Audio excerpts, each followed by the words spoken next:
आज या ठिकाणी महाराष्ट्र राज्याचे पुरंदर उपमुख्यमंत्री अजितदादा पवार यांचं काल विमान दुर्घटनेत दुःखद निधन झालं. त्यांना श्रद्धांजली वाहण्यासाठी या ठिकाणी आपण शोकसभेचं आयोजन केलेलं आहे.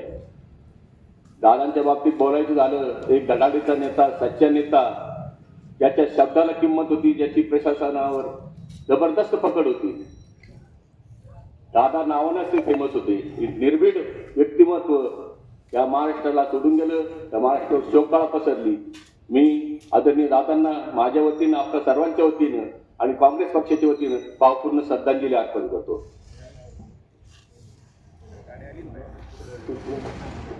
या ठिकाणी पुष्प अर्पण करण्यासाठी डॉक्टर भास्करराव खर्डे पाटील, सुरेंद्र पाटील खर्डे, सर्व मान्यवरांनी पुष्प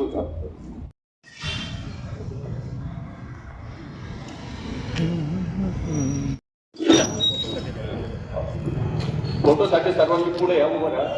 फोटो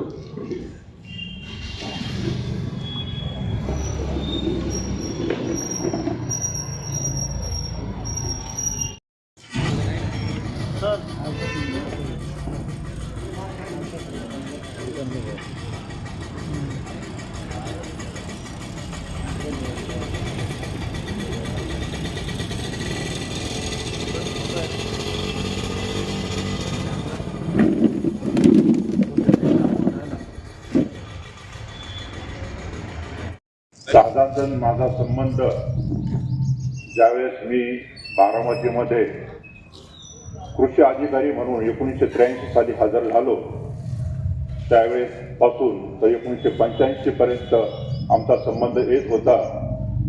आमचं ऑफिस बारामतीच्या खरेदी विक्री संघाच्या इमारतीमध्येच असल्यामुळे आणि दादा नुकतेच राजकारणामध्ये प्रवेश त्यांनी केलेला असल्यामुळे अधूनमधून ते खरेदी विक्री संघात यायचे.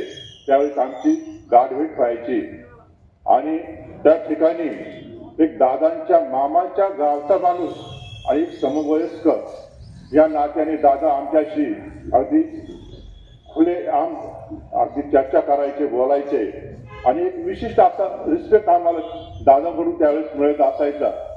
दादांबद्दल बोलायचं म्हटलं तर दादांची शिस्त, दादांचा वक्तशीरपणा, दादांची धडेकेबाज कामाची पद्धत आणि डॅशिंगपणा हा सर्वश्रुत आहे. दादांबद्दल जर अगदी अलंकारिक भाषेत किंवा उपमा देऊनच जर बोलायचं असेल तर दादांचं कर्तृत्व हे अगदी दादांची राष्ट्रीय जी उंची होती ती आभाळा एवढी होती. दादांचं मन अथांग समुद्रासारखं होतं. दादांची जी कीर्ती होती ती सूर्यासारखी दैदिप्यमान होती आणि दादांचं जे कर्तृत्व होतं ते हिमालयासारखं विशाल होतं.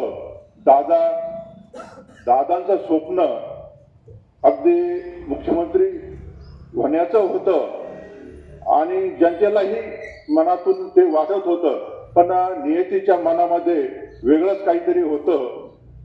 दादा आपल्यातून अचानक निघून गेले आणि अख्खा महाराष्ट्र दादा विना पोरका झाला. दादांना मी आपल्या सर्वांच्या वतीने, माझ्या वतीने, या पंचक्रोशीतील संपूर्ण प्रवरा परिसराच्या वतीने मी भावपूर्ण आदरांजली व्यक्त करतो, श्रद्धांजली वाहतो. दादांच्या आत्म्यास चिर शांती मिळो, तसंच त्यांच्या कुटुंबियांना जो काही हे अकाली दादांच्या जाण्याने दुःख झालं ते दुःख सहन करण्याची शक्ती देव अशी मी भगवती मातेच्या चरणी प्रार्थना करतो आणि थांबतो. ओम शांती शांती शांती. त्यानंतर कॉम्रेड पानसरे.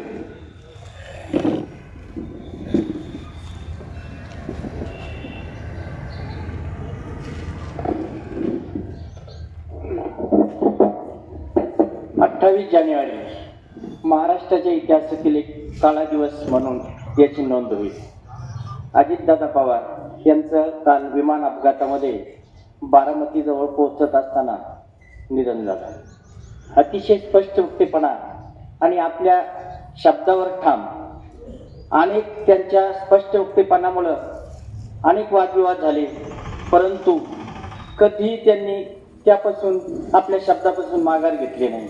मला आठवतं कोलारमध्ये आलेलं असताना शंकर नाना व्यापारी संकुल आणि ग्राम सदन याचं उद्घाटन अजितदादा पवार यांच्या हस्ते झालं होतं. त्यावेळेस सुरेंद्र पाटील खर्डे यांच्या वस्तीवर गेले, सर्व फॅमिली बरोबर त्यांचं फोटो सेशन झालं. तिथे त्यांचं नाश्ता जेवण वगैरे झालं. सर्व लहान त्यांचे जे मुलं वगैरे होते त्यांच्याबरोबर फोटो सेशन झालं. परंतु असं असताना देखील अरुण पाटील कडूनच्या घरी ज्यावेळेस जिल्हा परिषदेचं प्रचारच्या निमित्ताने आले असताना त्या अगोदर एकच महिना माजी आमदार कॉम्रेड पी बी कडू पाटील यांचं निधन झालेलं होतं. आणि ही सातळची सभा आटोपल्यानंतर अरुण पाटलांच्या घरी दारावर जायचं होतं. तिथं गेल्यानंतर कोल्हारचे तत्कालीन सरपंच माजी सरपंच डॉक्टर संजय खर्डे, मी आणि असे काही कार्यकर्ते आम्ही साताऱ्याला गेलेलो होतो. अरुण पाटलांनी कोल्हारचे सरपंच म्हणून डॉक्टर संजय खर्डेंची ओळख करून दिली. माझी कॉम्रेड गोविंद पानसरेंचे पुतणे म्हणून ओळख करून दिली. फोटो सेशन चालू होतं. त्यावेळेस अजित दादांनी आमच्याकडे बघितलं आणि सरपंच साहेब कॉम्रेड या फोटो घेऊ असं म्हणून आमचे फोटो काढले.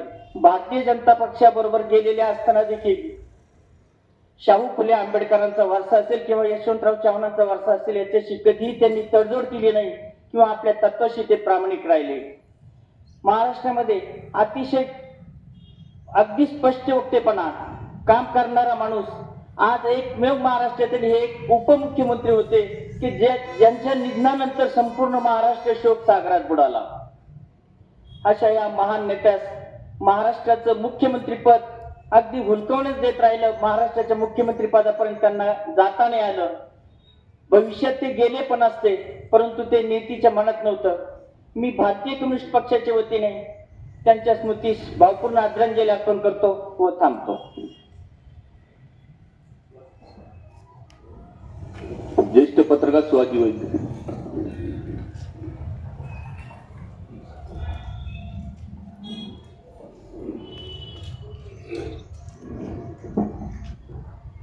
अतिशय शोकाकुल अशा वातावरणामध्ये आपल्या राज्याच्या एका दिग्गज नेत्याला श्रद्धांजली अर्पण करण्यासाठी आपण सर्वजण जमलेला आहात. अजितदादांचं जाणं हे केवळ पवार परिवारालाच नव्हे तर अवघ्या महाराष्ट्राला चटका लावून गेलं. महाराष्ट्रामध्ये जे काही दिग्गज नेते यापूर्वी गेले त्यांच्या मालिकेमध्ये दादा सुद्धा जाऊन बसले, याचा अतिशय दुःख झालं. प्रथमतः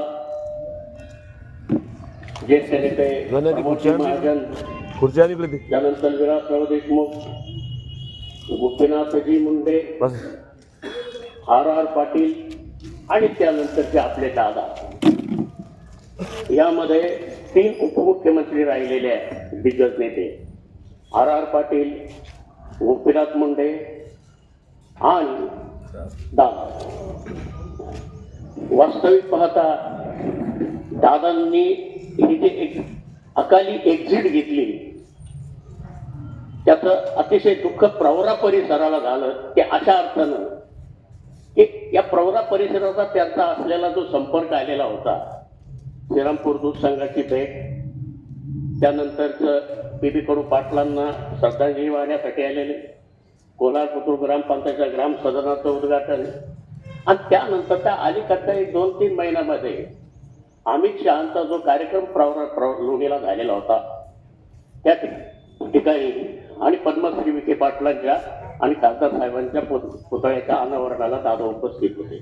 पण हा आत्ताचा अलीकडचा काळ, परंतु दादांचा झंझावात अशा प्रकारे थांबेल हे कुणालाही वाटलं नाही.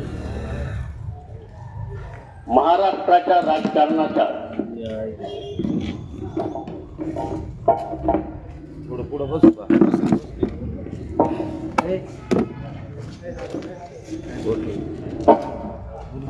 महाराष्ट्राच्या राजकारणाच्या क्षितिजावरील जे तारे निकळले त्यामधले एक दादा होते. अत्यंत म्हणजे ज्याला आपण प्रखर, स्पष्ट, परंतु तितकेच संवेदनशील असं नेतृत्व आपल्यातून गेलं. आणि आपल्या परिसराशी जर जोडायचं झालं तर दादांचं जन्मगाव हे देवळाली, त्यांचं आजोळ देवळालीला होतं. अशा दादांनी अचानक तुम्हाला आम्हाला सोडून गेले. त्यांच्या जाण्यानं सर्वांना दुःख झालं.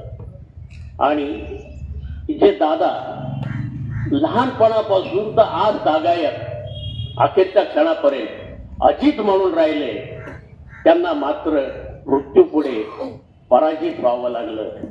याचं दुःख सर्वांना झालंय.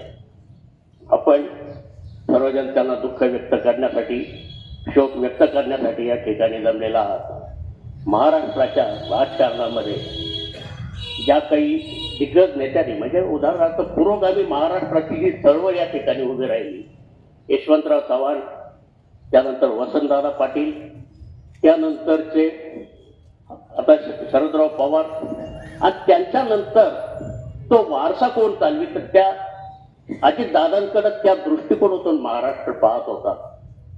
मात्र नियतीच्या मनात काय होतं हे आपल्याला तर कोणाला सांगू शकत नाही. दादा अचानक गेले. त्यांना मी राष्ट्रीय स्वयंसेवक संघ, त्याचप्रमाणे पत्रकारांच्या वतीनं, सकाळ वृत्तपत्राच्या वतीनं या ठिकाणी अखेरचा अभिवादन करतो, आदरांजली अर्पण करतो.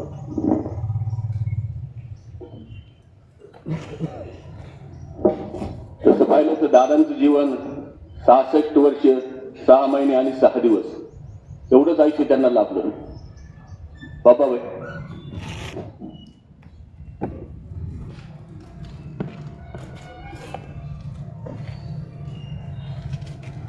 महाराष्ट्र राज्याचे उपमुख्यमंत्री व सर्व समाजाचे आदरस्थान, जे मी म्हणाल मुस्लिम समाज आज पोरका झाला. कारण की सर्व समाजाला घेऊन चालणारं असं नेतृत्व महाराष्ट्र राज्याला लाभलेला होता आणि ते आपल्यातून गेले. मी माझ्या वतीने कोलार भगवतीपूर्व परवारा परिसर मुस्लिम समाजाच्या वतीने त्यांना भावपूर्ण श्रद्धांजली अर्पण करतो. यानंतर पुढे बसेल कोणाला श्रद्धांजली अर्पण करायची असेल त्यांनी.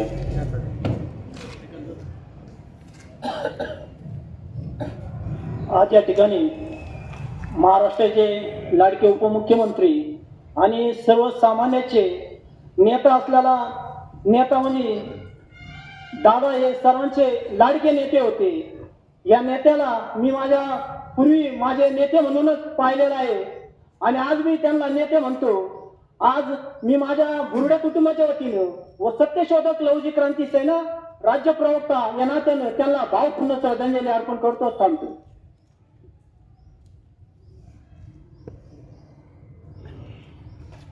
आज आपल्या महाराष्ट्र राज्याचे उपमुख्यमंत्री नामदार श्री अजितदादा पवार, जे आपल्या महाराष्ट्रामध्ये यापूर्वी असे खंबीर नेतृत्व आणि याच्या मागे कधी असे खंबीर नेतृत्व आणि धमक असलेले नेते व स्पष्ट व्यक्ता मी आजही राजकारणात कधी आजपर्यंत बघितल्या गेली 45 वर्षापासून पाहतो मी की दादांची जी बोलण्याची छबी आणि त्यांचं कर्तृत्व, त्यांच्या कामाची पद्धत आणि आपल्या ज्यावेळेस कोलार गावामध्ये त्यांनी ग्रामपंचायतीचे उद्घाटनात आलेले होते त्यावेळेस त्यांच्याबरोबर सन्मान्य आपले सुरेंद्र भाऊ खर्डे पाटील सरपंच यांच्याबरोबर मी त्यांच्या संपर्कात आलो होतो. त्यावेळेस त्यांची बोलण्याची व सर्व समाजाच्या शेतकरी, कामकरी, कष्टकरी व सर्व सामाजिक सर्वांना बरोबर घेऊन जाणारे असे आपले नामदार अजितदादा पवार यांना मी भीमशक्ती तरुण मित्र मंडळ व तसेच लोखंडे कुटुंबाच्या वतीने श्रद्धांजली अर्पण करतो व थांबतो.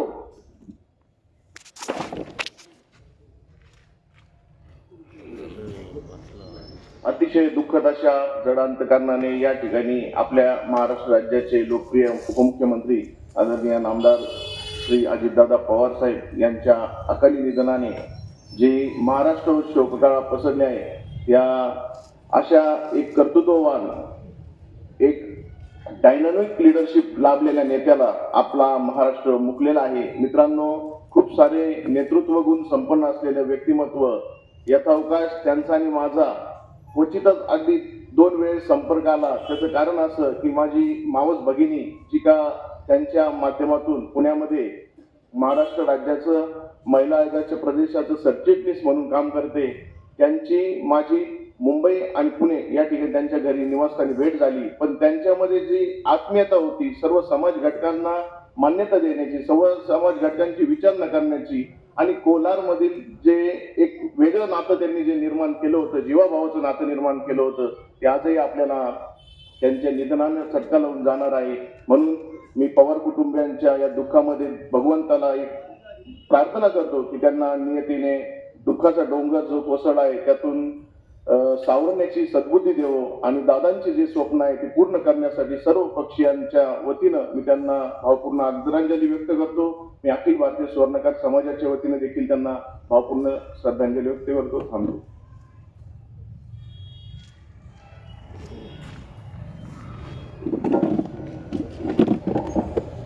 सुंदर अशा आयुष्याचा असा शेवट होणं ही दुर्दैवी घटना आपल्या महाराष्ट्रात घडलेली आहे. अशा दुर्दैवी घटनेला महाराष्ट्र सामोरं जात असताना या ठिकाणी महाराष्ट्राचे उपमुख्यमंत्री अजितदादा अनंतराव पवार हे काल 9च्या दरम्यान आपल्यातून गेलेले आहेत. ही दुर्दैवी घटना संपूर्ण महाराष्ट्राने पाहिल्यानंतर प्रत्येकाने तेच ठेवलं होतं. दादा गेले, दादांचं दुःख प्रत्येकाला होतं. पण विशेषतः आपण तर ठेवले, तरुणांनी ठेवले, वयस्करांनी ठेवले, महिला भगिनींनी ठेवले होते, लहान लहान मुलांनी ठेवलं होतं. एवढं आपुलकीचं नातं या दादांनी महाराष्ट्राशी जोडलं होतं. विरोधकांनाही आपलं करून घेण्याची ताकद ज्या नेत्यामध्ये असते तो नेताच राजकारणात यशस्वी होतो हे दादांनी दाखवून दिलं होतं. म्हणून विरोधकही त्यांना नतमस्तक होत. पूर्ण मागच्या वेळेस देवांनी या ठिकाणी झालेल्या सभेमध्ये त्याच पंतप्रधान मोदीजी आले होते आणि त्या ठिकाणी सगळ्यांची भाषणं झाली. पण दादा त्यावेळेस उपमुख्यमंत्री होते आणि भाजपने आयोजित केलेला कार्यक्रम होता. पण त्या ठिकाणी दादांना प्रोटोकॉल प्रमाणे बोलू द्यायला पाहिजे होतं. पण अचानक मोदीजी साहेबांचं नाव घेतलं आणि मोदीजी अचंबित झाले. अरे अजित दादा तुम बात नाही करोगे, तुम भाषण नाही करोगे. अजित दादा नवे भेटले, तुम्ही बोलावं. म्हणजे एवढ्या मोठ्या व्यक्तिमत्वाने अजितदादांना त्या ठिकाणी ऐकण्याची संधी यावी अशी अपेक्षा होती. असं विरोधकांनी आपल्याचं करून घेण्याची ताकद या अजितदादांमध्ये होते. सांगितलं जातं की कोलारमध्ये दादा ग्रामसदनाच्या निमित्ताने, ग्रामपंचायतच्या उद्घाटनाच्या निमित्ताने एकदा आले होते. पण माझ्या माहितीनुसार मी स्वतः दादा पाहिलेत. दादा 2दा या ठिकाणी आले होते. कारण ह्याच माधवदादांच्या पडवीपुढे विधानसभेच्या माध्यमातून अजितदादांचं भाषण मी या ठिकाणी ऐकलेलं आहे. त्यावेळेस कैलासवासी अनंत विठूजी खळे पाटील त्यांचंही भाषण एक स्मरणात माझ्या राहिलेलं आजपर्यंत. एक वक्ता आपल्या गावात तसे ते होते अनंत पाटील. आणि त्यावेळेस अजितदादांसमोर त्यांचं भाषण मी ऐकलं होतं. असे 2दा अजितदादा या ठिकाणी येऊन गेले होते. अजितदादा मागच्या वर्षी मास्टर केसरीसाठी या ठिकाणी नगर जिल्ह्यामध्ये अहिल्यानगरला आले होते. त्यावेळेस मी एक सेल्फी घेण्यासाठी दादांकडे गेलो. दादा मला एक फोटो घ्यायचा आहे. अरे वा या म्हणे. त्यावेळेस मी माझा परिचय सांगितला. मी कोलारचा, शंकर नानाच्या गावचा आणि सुरेंद्र पाटील हे आमचे गावचे सरपंच. हा म्हणतात सुरेंद्र पाटील चांगले मित्र आहेत आणि घराचं नातं आहे. असे नाती जपणारे व्यक्तिमत्व आपल्यातून गेल्यामुळं या ठिकाणी आपल्या गावाला ते दुःख आहे. कारण शेजारी देवळाली गाव हे जन्मगाव त्यांचं. आणि अशा व्यक्तिमत्वाला या ठिकाणी आपल्या सर्व समाज बांधवांच्या वतीने, सकल हिंदू बांधवांच्या वतीने, त्याचप्रमाणे शिवसेनेचा उपजिल्हा प्रमुख या नात्याने असे काही काही गोष्टी आहेत की मी आता एक क्लिप पाहिली. काय म्हणे व धावपळ करण्यामध्ये जीवन व्यस्त करण्यापेक्षा काही निवडणुका ह्या कार्यकर्त्यांच्या जीवावर तो गाजा राऊत म्हटला. वाईट वाटतं का असे काही लोक आहेत की माणूस गेल्यानंतरही त्याची मागे तिसकुल्या करण्याचे सोडत नाहीत. आणि तो म्हणतोय काय म्हणे धावपळीच्या जीवनामध्ये एवढ्या निवडणुका घ्यायला नाही पाहिजे आणि घेतल्या तर कार्यकर्त्यांच्या जीवावर अरे दिवस तुमचे त्याच्यामुळे चालेल. त्यामुळे अशा वेळेस या माणसाने बोलावं नाही. असा महाराष्ट्र, सदन महाराष्ट्र आणि सर्वांना घेऊन चालणारा महाराष्ट्र दादांनी निर्माण केला होता. म्हणून मी आपल्या सर्वांच्या वतीने शिवंश दशनाम गोसावी समाज प्रदेश कार्याध्यक्ष नात्याने, बाळासाहेबांची शिवसेना उपजिल्हा प्रमुख एकनाथजी शिंदे गट या नात्याने, त्याप्रमाणे कुस्ती मल्ल विद्याचा तालुका अध्यक्ष नात्याने आणि आमच्या सर्व धर्मीय बांधव जे होते आणि आमच्या दादांना माता भगवतीची चरणी शिवशंभूची चरणी चांगली जागा लावा अशी प्रार्थना करतो. या ठिकाणी थांबतो. ओम नमो नारायण.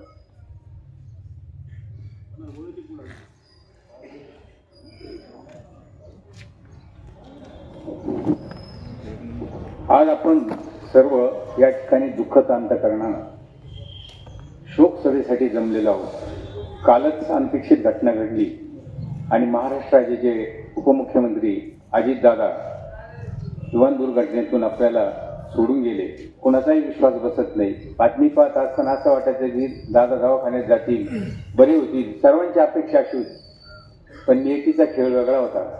असे दादा आपल्यातून गेले. ज्या दादांचं माहेर आपल्या जवळ आहे, आजोळ, तिथे जन्म झाला आहे देवळालीला, आणि कोलारशी त्यांचा संबंध असायचा. नानांच्या घराशी म्हणजे आपल्या सुरेंद्र पाटलाशी कायम संपर्कात असणारे असे दादा, आणि या संपूर्ण महाराष्ट्राची बारीक सारीक जाणीव असणारे आणि अभ्यास असणारे दादा आपल्यातून गेले. संपूर्ण महाराष्ट्रात शोकमग्न झालेला आहे, शोकयुक्त असा महाराष्ट्र झालेला आहे. आणि संपूर्ण देशाला सुद्धा दादांचं कर्तृत्व नेतृत्व माहीत होतं. मोदीजींनी त्याची दखल घेतली.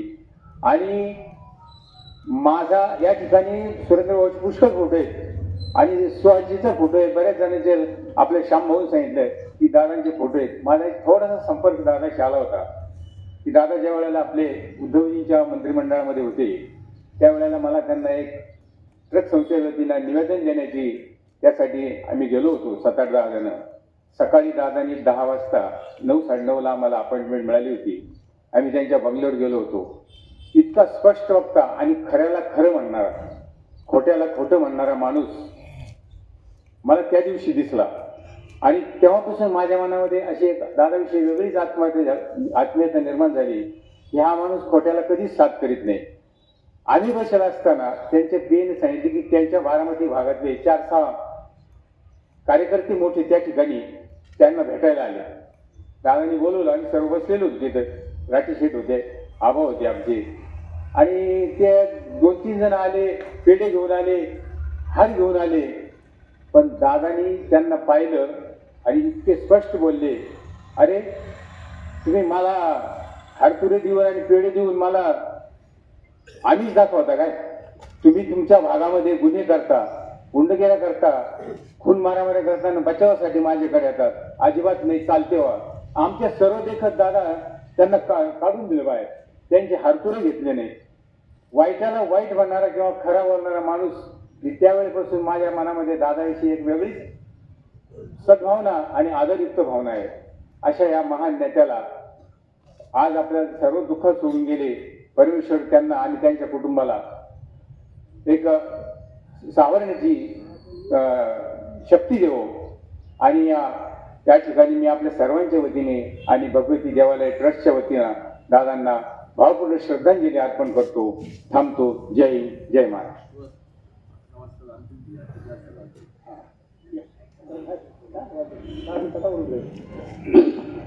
आपण सर्वजण कृपया मला माफ कराल.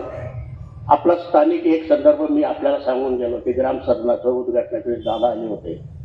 मात्र एक गोष्ट आवर्जून जी सांगावी वाटते, शंकर नाना खर्डे पाटील हे ज्यावेळेस आपले देवालय ट्रस्टचे अध्यक्ष होते त्यावेळेस दादा भगवती देवीच्या मंदिरात आलेले होते. आणि हा महत्त्वाचा संदर्भ माझ्याकडून सांगायचा राहून गेला. त्या पाठोपाठ एक गोष्ट मला जी नमूद करायची ती कदाचित सुरेंद्र खर्डे पाटील आणि डॉक्टर भास्करराव खर्डेंना पटणार नाही, रुचणार नाही. मात्र ते सांगणं का गरजेचं आहे की माणूस पण गाव पण कसं जपावं लागतं. ठीक आहे, महाराष्ट्र शोक सागरात बुडाला पण ठीक आहे. पण ज्यावेळेस सुरेंद्र पाटलांना ही घटना कळाली तत्काळ त्यांनी आपले झालेल्या नुकत्याच झालेल्या वाढदिवसाचे फ्लेक्सचे शुभेच्छा फलक काढण्याच्या सूचना केल्या. हा झाला सुरेंद्र खर्डे पाटलांच्या बाबतीतला विषय. डॉक्टर भास्करराव खर्डे पाटलांचा आज वाढदिवस आहे, नियोजित होता. मात्र त्यांनी देखील व्यक्तिशः स्वतः मेसेज पाठवले. याच्यासाठी व कुणाला पाठायला लावला किंवा काही नाही, यांनी केलं असेल, तिने केले असेल, कुठलीही त्यात हे न शोधता आप स्वतः भेटायचा की माझा वाढदिवस मी हा रद्द केलेला आहे. सर्वांच्या शुभेच्छा माझ्या पाठीशी आहेतच, भविष्यातही राहतील हे सांगायचं होतं. आणि जर आपण जो मागाशी विषय सांगितला की बहुजनांचं नेतृत्व करणारे हे जे दादा होते ते तिथं आमच्या सजल्या त्यांच्यासह असणारे जे काही चार पाच सहकारी होते त्यांना देखील या ठिकाणी श्रद्धांजली वाहतो.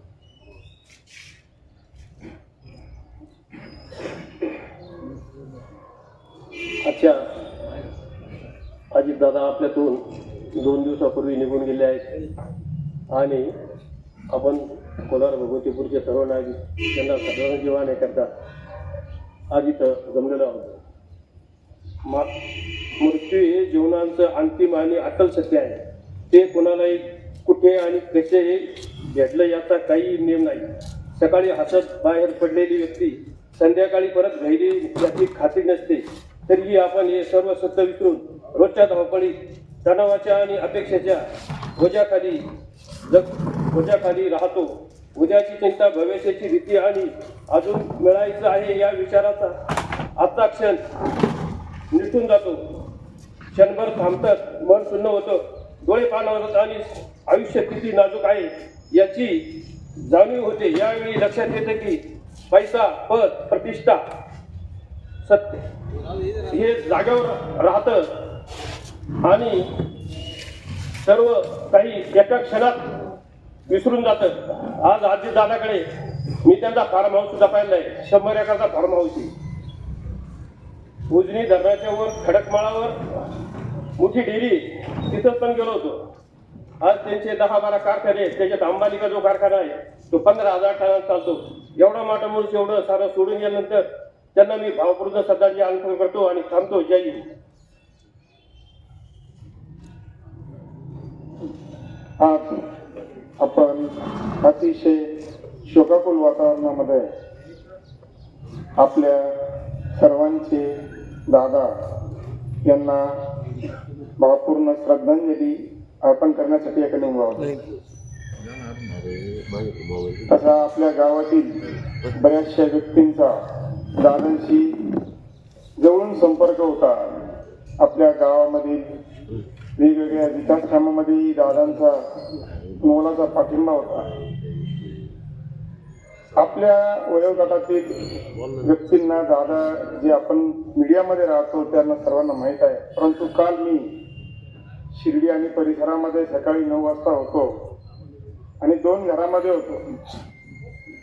ती बातमी किती मुलं 5-7 आली ते चौकात अजून बातम्या पाहिल्या का म्हणे आणि इतकी मनामध्ये हपकलेली होती की अजितदादांचा फ्लाईट किंवा प्लेन क्रॅश झालंय आणि त्यामध्ये त्यांचा मृत्यू होईल अशा प्रकारची भावना छोट्या मुलांमध्ये सुद्धा रुचत नव्हती.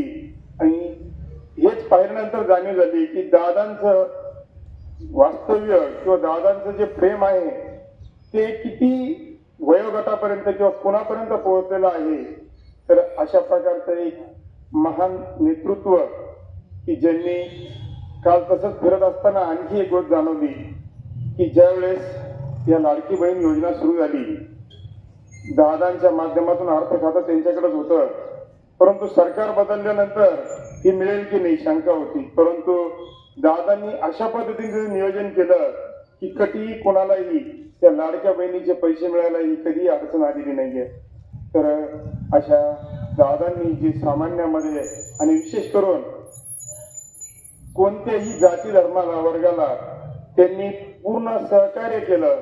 कुणावरही कधी कुठल्याही प्रकारची टीका ही त्यांच्या संपूर्ण आयुष्यात नव्हती. बारामतीमध्ये ज्यावेळेस माझा फिरण्याचा योग आला त्यावेळेस शरदचंद्रजी पवार साहेबांचं म्युझियम मी पाहिलं. परंतु बारामध्ये झालेला विकास ज्यावेळेस पाहिला आणि त्या ठिकाणी त्यांचे बरेचसे मित्रही आमच्या समाजात होते तेव्हा सर्व विकास जो आहे हा दादांच्या माध्यमातून झालेला आहे. आणि दादांनाही त्या ठिकाणी मानणारी पूर्ण बारामती आज आपण पाहतोय शोकाकुल आहे. तर या ठिकाणी कोलार व्यापारी असोसिएशन, पतसंस्था, जैन श्रावक संघ, भारतीय जैन संघटना व माझ्या कुटुंबाच्या वतीनं मी त्यांना भावपूर्ण आदरांजली अर्पण करतो.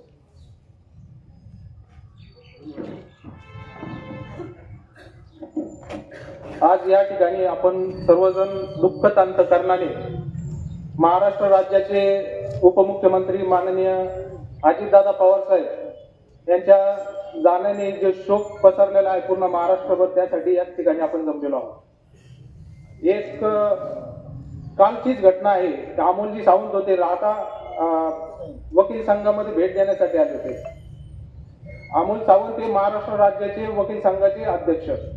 तर त्यांनी एक निवेदन घेऊन वकिलांच्या वतीने ते ज्यावेळेस अजितदादांना भेटण्यासाठी गेले, त्यावेळेस अजितदादांनी त्यांना एकच प्रश्न विचारला की सदरच्या निवेदनामध्ये ग्रामीण भागातल्या वकिलांच्या समस्या घेऊन तुम्ही आलेले आहात का? जर त्या समस्या घेऊन आलेल्या असेल तरच ते निवेदन मला द्या, कारण की ग्रामीण भागातल्या वकिलांच्या समस्या वेगळ्या आहेत आणि शहरी भागातल्या वकिलांच्या समस्या वेगळ्या आहेत. असं ग्रामीण भागाशी नाळ जोडलेलं एक नेतृत्व या महाराष्ट्रातून हरपलेलं आहे. माननीय अजितदादांना माझ्या वतीने, तसेच राहता बार असोसिएशन व राऊरी बार असोसिएशनच्या वतीने मी भावपूर्ण श्रद्धांजली वाहतो.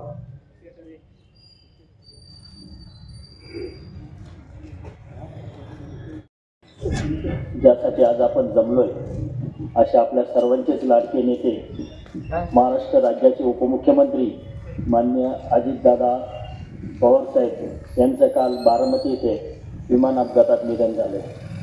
मान्यवरांनी दादाबद्दल किंवा दादाबद्दल सांगण्याची काही गरज नाही आहे, आणि दादांचं व्यक्तिमत्व जेवढं मोठं होतं. आज सोशल मीडिया सर्वच वापरतात. ज्यांच्या मोबाईल असेल त्यांच्या काल स्टेटसला प्रत्येकाच्या कोणत्या जाती धर्माचा माणूस असो त्याच्या प्रत्येकाच्या स्टेटसला दादांचा आज बी फोटो आहे. त्याच्यामुळे दादांचं व्यक्तित्व काय होतं महाराष्ट्राला आणि भारताला सांगण्याची गरज नाही असं वाटतं.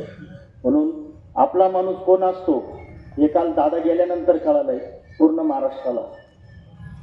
दादाच्या जाण्याने सर्व महाराष्ट्राचं जे नुकसान झालंय ते भरून न येण्याचं आहे.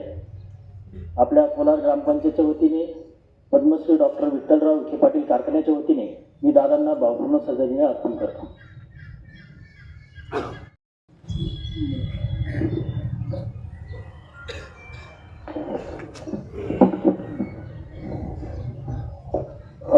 उपस्थित सर्व बंधू आणि भगिनींनो, आपण सर्वजण अतिशय दुःखद अंतकरणाने या ठिकाणी आपल्या महाराष्ट्र राज्याचे उपमुख्यमंत्री आदरणीय अजितदादा पवार साहेब यांना आदरांजली अर्पण करण्यासाठी या ठिकाणी उपस्थित आहोत. आपण सर्वांना ज्ञात आहे की काल सकाळी 8:46 बारामती येथे विमान कोसळून आदरणीय दादांचा त्यामध्ये मृत्यू झालेला आहे. त्यांच्याबरोबरच विमानाचे 2 पायलट कपूर आणि को पायलट पाठक, त्याचप्रमाणे फ्लाईट अटेंडंट रिंकू माळी आणि त्यांचे अंगरक्षक जाधव यांचाही त्या ठिकाणी मृत्यू झालेला आहे. ही दुःखद घटना वाऱ्याप्रमाणे महाराष्ट्रात नव्हे तर संपूर्ण देशभर पसरली आणि संपूर्ण महाराष्ट्र आणि देश पण म्हणेन दुःखाच्या सागरामध्ये त्यावेळेस बुडून गेलेला होता.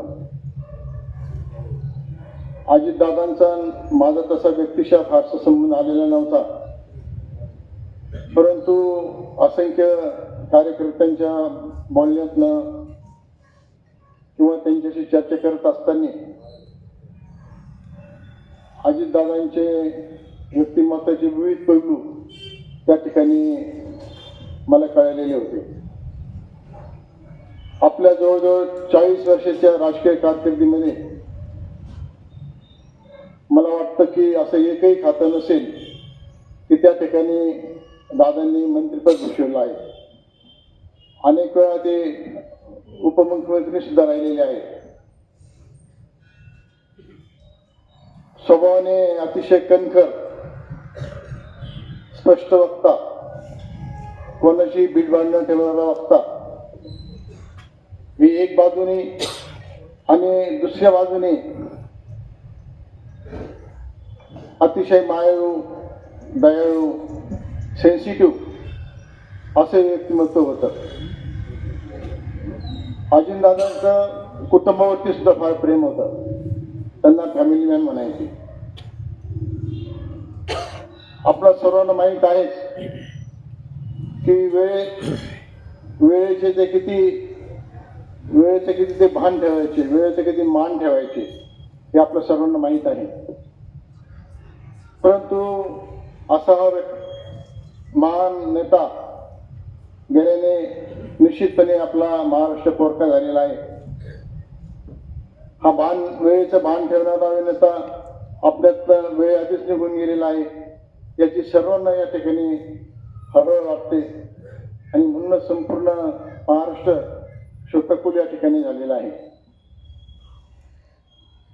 महाराष्ट्राच्या राजकीय दादाचं जाण्याने संपूर्ण बारामती नव्हे संपूर्ण महाराष्ट्रावरती देशावरती शोक पसरलेली आहे आणि यातनं सावरण्याची शक्ती परमेश्वर आपल्या सर्वांना देव असे परमेश्वर मी प्रार्थना करतो आणि व्यक्तिशः माझ्या वतीनं आपल्या सर्वांच्या वतीनं प्रवर बँकेच्या वतीनं प्रवर उद्योग समूहाच्या वतीनं आदरणीय दादांना या ठिकाणी आदरांजली व्यक्त करतो आणि थांबतो.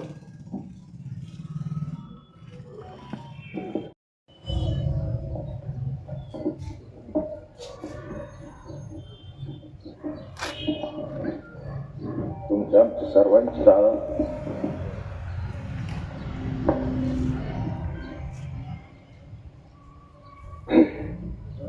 आदरणीय दादांना भावपूर्ण श्रद्धांजली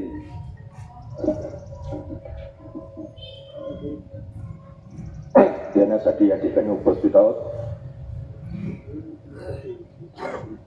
काल सकाळी टीव्ही पाहत असताना टीव्हीवरती अचानक बातमी आली की दादांच्या विमानाला अपघात झाला. मी देवपूजा करत होतो आणि कानावरती टीव्हीचा आवाज पडला. पटकन देवपूजा आटपून मी टीव्ही बघत बसलो. एक 10-15 मिनिटांनी कन्फर्मेशन झालं की त्या अपघातामध्ये दादांचा मृत्यू झाला म्हणून. आपल्या घरातला एखादा माणूस गेल्यानंतर जो धक्का आपल्याला बसतो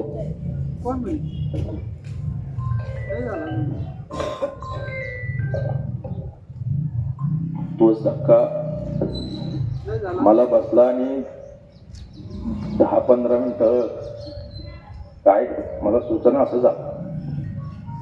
माझी पत्नी त्यावेळी माझ्या बरोबर होती. माझ्या डोळ्यातून अश्रू सुरू झाले. माझी पत्नी सुद्धा रडायला लागली. हे सांगण्याचं कारण असं की 2005 साली मी राजकारणामध्ये प्रवेश केला ग्रामपंचायतच्या माध्यमातून आणि राष्ट्रवादी काँग्रेस पक्षाचा कार्यकर्ता म्हणून मी काम करायला लागलो. तेव्हापासून माझा आणि दादांचा संपर्क आला. 2005 मध्ये सरपंच झाल्यानंतर दादा राज्याचे उपमुख्यमंत्री होते. काँग्रेस शासित सरकार होतं. परंतु जेव्हा मी दादांच्या संपर्कात आलो आणि मुंबईला किंवा इतरत्र दादांना भेटल्यानंतर मी पाहिलं किंवा मंत्रालयामध्ये जेव्हा काही कामं घेऊन ग्रामपंचायतच्या असतील किंवा कुठल्या कार्यकर्त्यांच्या असतील त्या संदर्भात दादांची भेट घेतली. मी तिथं पाहिलं की मंत्रालयामध्ये खरा दादा फक्त अजित दादाच आहे. भरपूर मंत्री मी जवळून पाहिले त्या कार्यकाळामध्ये. वेगवेगळ्या विभागाचे प्रमुख मंत्री पाहिले, कॅबिनेट पाहिले, राज्यमंत्री पाहिले. परंतु दादांचा जो दरारा होता मंत्रिमंडळामध्ये असेल किंवा मुंबईत महाराष्ट्रात असेल तो वेगळाच होता आणि मी इतका प्रभावित दादांच्या व्यक्तिमत्वाने झालो. कुठलंही काम घेऊन गेल्यानंतर तिथं प्रचंड गर्दी असायची दादांकडे, प्रचंड गर्दी. जे आपण पेपरला टीव्हीवर आता किंवा सोशल मीडियावर बघतो की दादा शिस्तप्रिय माणूस होता आणि वस्तुस्थिती तशीच होती. देवगिरी बंगल्यावरती गेल्यानंतर वेटिंग रूम जी असायची की आलेल्या पाहुण्यांना बसण्याची व्यवस्था, त्या ठिकाणी माझ्याबरोबर BK खर्डे असायचे, संजू पाटील खर्डे, आम्ही 5-6 जण जायचो. त्यांनी सुद्धा अनुभवलोय की पेपर वाचल्यानंतर आलेला किती मोठा पुढारी असो, आमदार असो किंवा मंत्री दर्जाचा असो, पेपर उचलला की तो वाचून झाल्यावर स्वतःहून घडी घालून ठेवणार. चप्पल दादांच्या ज्या पायऱ्या होत्या, तर चप्पल कधी पायरीच्या वरती कुठल्याही कार्यकर्त्याची चप्पल दिसली नाही, खाली असायची. तर मी नवीन नवीन जायचो, म्हटलंय काय प्रकार आहे. तर तिथं मी जी माहिती घेतली, सांगितलं की दादा शिस्तीचे माणूस आहे, स्वच्छता प्रिय माणूस आहे. त्यामुळं जे वळण त्यांनी कार्यकर्त्यांना लावलं त्याचा फॉलोअप प्रत्येक कार्यकर्ता घ्यायचा. मी बघायचो की आमदार खासदार सारखे जरी भेटायला आलेले असले, पेपर वाचून झाले की स्वतःहून घडी घालून टिपॉयवरती पेपर ठेवणार. आणि इतकं शिस्तबद्ध काम दादांचं असायचं. आम्ही ज्या ज्या वेळी गेलो, काही कामं होण्यासारखे असतील, काही न होण्यासारखे असतील, आमच्या समक्ष महाराष्ट्रभरातून तिथं लोक आलेले असायचे. दादांकडे अर्ज केला, दादांनी बघितलं की समजा मी गेलेलो आहे घेऊन एखादं काम, तर सुरेंद्र हे काम तुझं होईल. पुढच्या चक्करला जावं लागत नव्हती, लगेच फोन उचलणार. संबंधित विभागाचे कोण अधिकारी असतील, कलेक्टर असतील, सीओ असतील, त्या विभागाचा अधिकारी असेल, त्याला तातडीने लगेच फोन करणार आपल्या समोर, आणि हे काम झालं पाहिजे अशा सूचना द्यायची. जनरली आपण बघतो की आपण एखाद्या नेत्याकडे मंत्र्याकडे गेलो काम घेऊन की ते आपला अर्ज ठेवून घेणार, पीए कडे देणार, मग ते सांगणार हा ठीक आहे बघतो, करायला लावतो. महिन्याने परत आपण त्याच कामासाठी वारंवार त्या नेत्याकडे आपल्याला चक्रा माराव्या लागतात. ही जनरली महाराष्ट्रामध्ये सगळ्या नेत्यांची पद्धत आहे कामाची. पण दादा मात्र त्याला अपवाद होते. कुठलंही काम कोणी सर्वसामान्य गरीबातला गरीब माणूस जाऊ द्या, एका चक्रामध्ये त्याचं काम करणार म्हणजे करणार, आणि त्याला सांगणार परत चक्कर मारायची गरज नाही. हे मी कित्येकदा अनुभवलं. कारण त्या काळामध्ये मी 15 दिवसाला किमान एकदा तरी अजितदादांची भेट घ्यायचो. जे काम होणार नाही ते पण दादाने खडसवून तिथंच तोंडावर सांगून टाकणार, बाबा हे काम होण्यासारखं नाही, होणार नाही. उगाच त्यांनी लोकांना झुलवत ठेवलं नाही, खोटे आश्वासनं त्यांनी दिले नाही. थोडासा रागीट तामसी स्वभाव दादांचा होता, पण परखड आणि खरं बोलणारा नेता जर मी पाहिला असेल या महाराष्ट्राच्या राजकारणामध्ये तर ते फक्त अजितदादा पवार होते. माझ्या समक्ष काही जिल्हा परिषद अध्यक्ष आले असतील, आमदार, राज्यमंत्री, मंत्री आले असेल, त्यांना जी वागणूक आहे, जी सर्वसामान्य माणसाला जी वागणूक, तीच त्या लोकांना, म्हणजे त्यांच्याकडे भेदभाव सुद्धा नव्हता. कुठल्या जाती धर्माचा, किती गरीब परिस्थितीतला माणूस येऊ, होणारं काम असेल तर ते दादा करणारच, न होणारं काम असेल तर दादा सांगणार हे काम होणार नाही. हेलपटे मारायला लावत नव्हते. आणि मी सांगितलं तसं की ऑन दी स्पॉट निर्णय, थांबा, वेट अँड वॉच करायची गरज नाही. इतकं दादांचं काम चांगलं होतं आणि त्याचे अनुभव मी अनेकदा घेतले. माझ्या पुरतं बोलायचं झालं तर आपलं कोलार भगवतीपूर देवालय ट्रस्ट हे स्थापन झालेलं होतं. नाना देवालय ट्रस्टचे अध्यक्ष होते. मी कोलार बुद्रुकला सरपंच म्हणून काम करत होतो. तीर्थक्षेत्र विकास आराखड्यामध्ये आपल्या कोलार भगवतीपूर देवालय ट्रस्टचा समावेश व्हावा म्हणून आपण 1-2 वेळेस प्रस्ताव जिल्हाधिकाऱ्यांकडे, सीओकडे दिलेले होते. परंतु काही कारणास्तव आपला तीर्थक्षेत्र विकास आराखड्यामध्ये समावेश होत नव्हता. असेच मग आम्ही मुंबईला अजितदादांकडे गेलो. दादांना सांगितलं की दादा आमचं एवढं मोठं देवस्थान आहे कोलार भगवतीपूर देवालय ट्रस्ट, तर याचं हे जिल्ह्यातलं एक मोठं देवस्थान आहे, परंतु आमचा अद्याप तीर्थक्षेत्रामध्ये समावेश झालेला नाही, त्यामुळे आम्हाला निधी मिळत नाहीये. दादांनी तात्काळ त्यावेळेस मला वाटतं सीओ कोण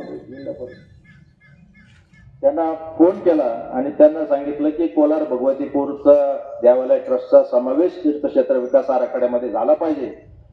तर त्यांनी पण सांगितले की दादा आता मीटिंग होऊन गेलेली आहे, पुढच्या मीटिंग मध्ये ठेवतो. दादाने सांगितलं की मागच्या मीटिंगच्या प्रोसिडिंगला मंजुरी दाखवा आणि मी सांगतोय ते लगेच मंजूर झालं पाहिजे. मला आठवतं की मी त्यावेळेस मला मुंबईवरून सुहास वैद्य, संजय कोळश यांना फोन केले होते की तीर्थक्षेत्र विकास आराखड्यामध्ये आपल्या कोलार भगवतीपूर देवालय ट्रस्टचा समावेश झाला. इतकं पटकन एका दिवसात, एका तासामध्ये दादांनी आपला तो एक प्रश्न मार्गी लावला. ग्राम सदन ग्रामपंचायतची बिल्डिंग आपण जी पाहताय ते काम सुद्धा दादांच्या आशीर्वादाने, दादांच्या सहकार्यानं, दादांच्या पाठपुराव्यानं आम्हाला पूर्ण करता आलं. म्हणून माझा आग्रह होता की दादा तुम्ही या आमच्या वास्तूच्या उद्घाटनासाठी तुम्ही या ठिकाणी आलं पाहिजे, तुमच्या शुभ हस्ते आम्हाला हे करायचंय. आणि दादांनी तत्काळ सांगितलं की हो मी येणार. शब्द दिल्याप्रमाणे दादा इथं आले, कार्यकर्त्यांना भेटले, त्यानंतर माझ्या घरी आले. हे का सांगतोय की कोलारसाठी दादांचं तुमच्या सगळ्यांना या गोष्टी माहीत नसणार आहे, पण दादांचं योगदान आपल्या कोलार भगवतीपूरच्या विकासामध्ये सुद्धा खूप मोठं आहे. 2005 साली आपली जी पाणी योजना आहे, पाणी पुरवठा योजना, ती बंद होती. अर्धवट काम तिचं झालं होतं आणि ती बंद पडलेली होती. त्या संदर्भात सुद्धा दादांकडे आम्ही निवेदन दिलं की दादा हे काम आमचं सुरू होणं गरजेचं आहे. तत्काळ दादांनी संबंधित विभागाला आदेश केले की जी कोलारची पाणी योजना आता रखडलेली आहे, बंद पडलेली आहे, ती पुन्हा सुरू करण्यात यावी आणि त्याप्रमाणे कार्यवाही सुरू झाली. निधी उपलब्ध करून दिला गेला आणि आता जी आपली आता पाणी आपण ज्या नळाने येते ती पाणी पुरवठा योजना त्यावेळेस दादांनी सुरू करून दिली. इतकं दादांचं व्यक्तिमत्व, त्यांचा इतका प्रभाव माझ्यावरती, माझ्या कुटुंबावरती होता. मी अनेकदा म्हणजे कित्येकदा दादांना भेटलो आणि जेव्हा काम घेऊन गेलो आपल्या गावचं असेल, मग कॉन्क्रिटीकरणासाठी निधी आणणं असेल किंवा इतर कार्यकर्त्यांच्या कामासाठी गेलो असून दादा मला कधीही नाही म्हटलं नाही. इतका जीव दादांनी माझ्यावरती दादांचा होता. साईबाबा संस्थानला ज्यावेळेस ट्रस्ट विश्वस्त नेमणूक करायची होती तर त्यावेळी सुद्धा इतके मोठे लोकांचे अर्ज तिथं साईबाबा संस्थांसाठी होते. विश्वस्त होण्यासाठी महाराष्ट्रभरातून लोकांनी अर्ज केलेले होते की आम्हाला तिथं संधी मिळावी. मी पण एका अर्ज केला होता. आम्ही दादांना जाऊन भेटलो, म्हटलं दादा मला साईबाबा संस्थानला विश्वस्त म्हणून नेमणूक व्हावी यासाठी मी तुमच्याकडे आलेलो आहे. त्यावेळेस राजकारणही आपल्याकडे खूप टोकाचं चालू होतं. माझ्या नावाला काही ठिकाणी विरोध झाला. आमच्या पक्षांतर्गत पण काही लोकांनी माझ्या नावाला विरोध केला. व आता हा राजकारणात आला, याला कसं लगेच तुम्ही संधी देता वगैरे वगैरे. दादांनी सांगितलं त्या यादीतले जे कुठले नाव तुम्हाला बदलायचे असतील, कमी करायचे असतील ते करा, पण माझ्या पोट्यातून जे नाव राहील ते सुरेंद्र खर्डेचं नाव राहील. हे नाव माझं फिक्स आहे. आणि हे आमचे प्रदेशाध्यक्ष मधुकरराव पिचड साहेब हे त्यावेळेस राष्ट्रवादीचे प्रदेशाध्यक्ष होते आणि पिचड साहेबांचा माझं सुद्धा खूप चांगला संबंध होता. पिचड साहेबांनी सांगितलं बाबा सुरेंद्र तुझं नाव या यादीतून कोणी काढू शकणार नाही, कारण दादांनी सांगितलं का माझ्या पोट्यातले जे नाव आहे त्यामधून सुरेंद्र खर्डेचं नाव राहील. मला तिथं माझी नेमणूक साईबाबा संस्थानला विश्वस्त म्हणून दादांच्या आशीर्वादाने झाली होती. भविष्यातही ते मला चांगली संधी देण्याचा त्यांचा नेहमी विचार असायचा की सुरेंद्र तू काम करतो, चांगलं काम करतोय, तुला निश्चित चांगल्या संधी मिळतील. इतके जवळचे संबंध दादांचे माझे होते. माझ्याकडे ज्यावेळेस आपल्याकडे ज्यावेळेस कोलारला दादा आले तर त्यांचं एक सहकारी आपल्या भागातला पात्र्याचे सूर्यभान शिंदे, अतिशय सर्वसामान्य, अतिशय पत्र्याचं साधं घर, 2-3 खोल्याचं, अशा ह्याच्यातला दादांचा तो कार्यकर्ता. पण दादांच्या म्हणजे पहिल्या आमदारकीपासून ते मित्र बरोबर असलेले सूर्यभान शिंदे आणि सूर्यभान शिंदेच्या माध्यमातून माझे आणि दादांचा परिचय झाला होता. माझ्याबरोबर जी पहिली व्यक्ती मुंबईला दादांकडे मला घेऊन गेली तर ते सूर्यभान शिंदे होते. त्यावेळेस सूर्यभान शिंदेचं निधन झालेलं होतं. दादांनी इथं आल्यानंतर मला सांगितले की बाबा सूर्यभान कुठं राहतो. म्हटलं दादा पाथऱ्याला राहतात, इथून साधारणतः 5-7 किलोमीटर त्यांची वस्ती आहे, मला तिथं जायचंच आहे. तर दादा आणि ते सगळे बिके खर्डे त्यांना तिथं सूर्यभान शिंदेच्या वस्तीवरती घेऊन गेले. त्यावेळी वस्तीवर जाणारा रस्ता अतिशय खराब होता. तिथं पीडब्ल्यूडीच्या लोकांना सूर्यभान शिंदेच्या वस्तीवर गेल्यानंतर सार्वजनिक बांधकाम विभागाच्या लोकांना दादाने बोलून घेतलं आणि सूचना केल्या की तातडीने मला हा सूर्यभानच्या वस्तीकडे जाणारा रस्ता डांबरीकरण झालेला, दुरुस्त झालेला दिसला पाहिजे आणि त्याप्रमाणे कारवाई झाली आणि तो रस्ता डांबरीकरण झाला. म्हणजे इतका कार्यकर्त्याला बळ देणारा नेता, कार्यकर्त्याची पाठराखण करणारा नेता, कार्यकर्त्याची काळजी घेणारा नेता मी अजून तरी या महाराष्ट्रामध्ये पाहिलेलं नाही.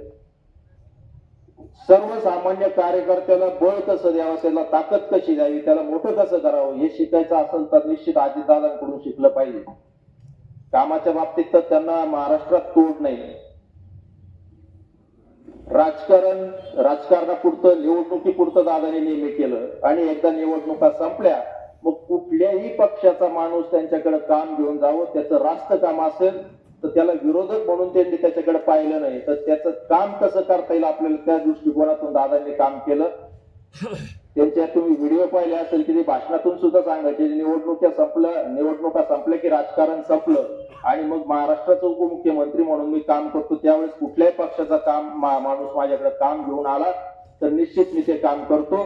तुम्ही आता मुलाखती पाहिल्या असेल की एकमेव लोकप्रिय मंत्री जर म्हणाल तर अजितदादा. सर्व पक्षीय आमदारांमध्ये दादांचं एक वेगळं, दादांबद्दल एक वेगळी आपुलकी, एक वेगळा आदर नेहमी राहिलेला आहे. मग ते राज्याचे मुख्यमंत्री असतील, उपमुख्यमंत्री शिंदे साहेब असतील, फडणवीस साहेब असतील किंवा इतरही पक्षाचे जे आमदार असतील, खासदार असतील, मंत्री असतील, तुम्ही तुमचा जर कोणाशी संपर्क आला तर तुम्ही निश्चित विचारा अजितदादांबद्दल. सगळेच त्यांच्या दादांबद्दल चांगलंच बोलणार, कारण दादांनी सगळ्यांना नेहमी समान न्याय दिला, चांगलं काम दादांनी सगळ्यांसाठी करण्याचा प्रयत्न केला. असं एक वेगळं व्यक्तिमत्व दादांचं होतं. खऱ्या अर्थाने राजकारणातलं दादा म्हटलं तर वावगं ठरणार नाही. पवार कुटुंबाचा आणि आपल्या प्रवरा परिसराचा खूप जुनं नातं आहे. स्वर्गीय आप्पासाहेब पवार जे आपल्या प्रवरा कारखान्याला MD म्हणून त्यांनी अनेक वर्ष काम केलं. आदरणीय शरदचंद्रजी पवार साहेब प्रवरनगरला राहायला होते आणि शिकायला MG महाविद्यालय रयतचं जे आहे तिथं त्यांनी 2-2.5 वर्ष शिक्षण घेतलं. म्हणजे या पवार कुटुंबाचा आणि आपल्या परिसराचं खूप पूर्वीचं नातं आहे आणि तेच नातं जपण्याचं काम अजितदादांनी सुद्धा त्यांच्या आयुष्यामध्ये केलं. त्यांचा आजूळ देवळाली प्रवरा आपल्यापासून जवळ आहे, कदम त्यांचे मामा आहेत आणि त्यामुळं आपल्या परिसरावर दादांचं विशेष प्रेम होतं. आदरणीय रावसाहेब पाटील मस्के असतील, रवींद्र पाटील देवकर असतील, या सगळ्यांशी सुद्धा दादांचे खूप जिव्हाळ्याचे आणि प्रेमाचे संबंध होते. भगवती देवी मंदिराला त्यांनी भेट दिलेली आहे. निवडणुकीच्या दरम्यान आपल्या भागात दादांनी प्रचार केला, प्रचारानिमित्त आले.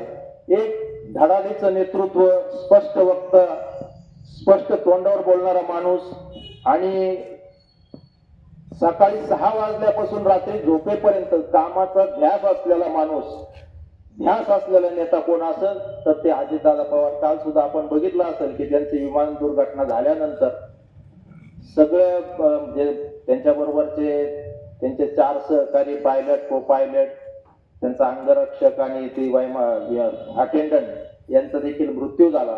पण दादांच्या फायली दादांसोबत होत्या. ज्या कामाचे कागदपत्र ती जळलेले नाहीत, ते सगळे बहुतांशी कागदपत्र सुरक्षित तिथं विमानाच्या आजूबाजूला पडलेले दिसले.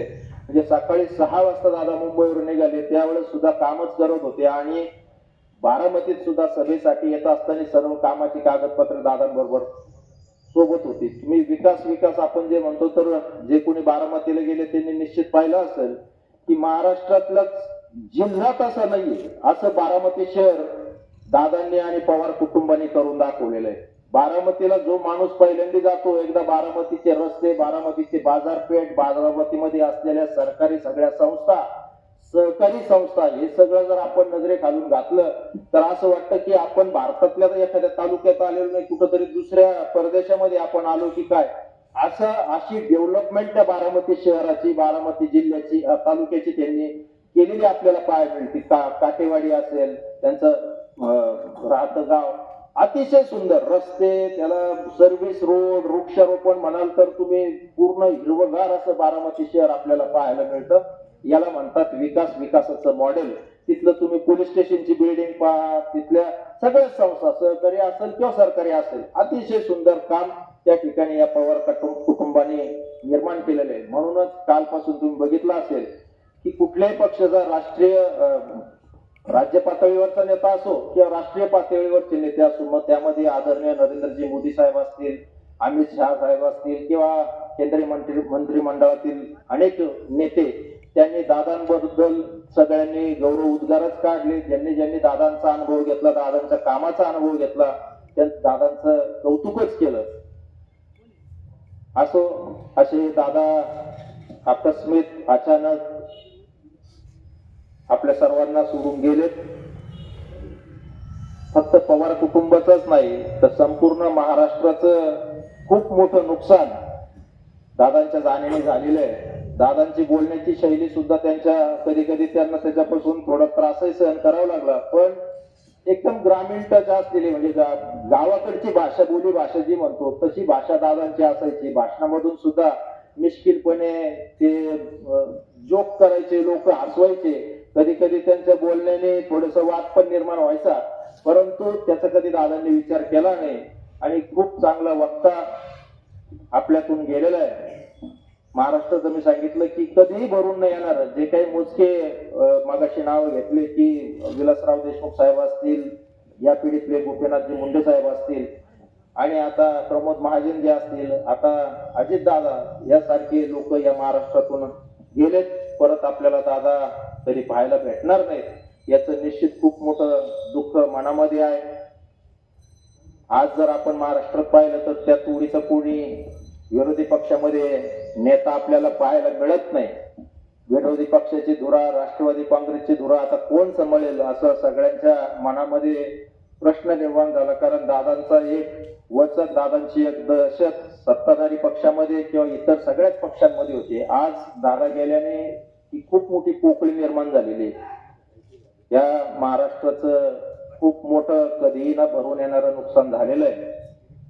माझ्या बाबतीत तर मी सांगितलं की मी पंगू झाल्यासारखं, म्हणजे स्वतःला, मला कालपासून ती भावना माझ्या मनात की एक आधार दादांच्या जीवावरती जे माझे जे सहवासात आपले कोलार गतीपूर परिसरातले लोक असेल तर मी नेहमी अजितदादांचं नाव घेणार. माझ्या पाठीशी दादा खंबीर आहे, माझ्या पाठीशी दादा खंबीर आहे. मी आता शिर्डीला दादांना मागे भेटलो होतो, त्यानंतर मुंबई दादांची मध्ये भेट घेतली. मी म्हटलं दादा मला परत सक्रिय काम करायचं आहे. तर त्यांनी सांगितलं की आता जिल्हा परिषदेच्या निवडणुका होऊ देत, मग मुंबईला आल्यानंतर आपण एक कार्यक्रम घेऊ आणि त्या ठिकाणी तू ये वगैरे वगैरे चर्चा झाली होती. परंतु तो दिवस आता उजाडणार नाही याचंही खूप मोठं दुःख मला निश्चित आहे. आपल्या कोलार भगवतीपूर गावासाठी दादांचं खूप मोठं योगदान आहे. अशा या दादांना मी आपल्या सर्वांच्या वतीनं, व्यासपीठातील सर्व मान्यवरांच्या वतीनं, व्यक्तिशः आमच्या शंकरनाना खर्डे पाटील कुटुंबियाच्या वतीनं दादांना भावपूर्ण श्रद्धांजली अर्पण करतो. दादांच्या आत्म्यास चिर शांती लाभो अशी आई भगवती चरणी प्रार्थना करतो. दादांच्या कुटुंबांना खूप मोठं दुःख झालेलं आहे. त्या दुःखातून पवार कुटुंबियाला सावरण्याची शक्ती आई भगवती देव अशी मी भगवती चरणी प्रार्थना करतो. दादांना भावपूर्ण श्रद्धांजली अर्पण करतो आणि थांबतो. जय हिंद, जय महाराष्ट्र. मी 2 मिनिटं सर्वांनी याच ठिकाणी उभं राहून श्रद्धांजली द्यायची. सर्व व्यापारी बांधवांचे आणि उपस्थितांचे मी मनापासून आभार व्यक्त करतो की आपण आपले सर्व व्यवहार आज बंद ठेवलेत आणि मोठ्या संख्येने आपण इथे उपस्थित राहिला त्याबद्दल आपले सर्वांचे मनापासून आभार. श्रद्धांजली मंत्र म्हणतोय आपण सर्वांनी हात जोडावे. ओम पूर्णमदा पूर्णमिदं पूर्णात् पूर्णमुदच्यते पूर्णस्य पूर्णमादाय पूर्णमेवावशिष्यते. ओम शांती शांती शांती.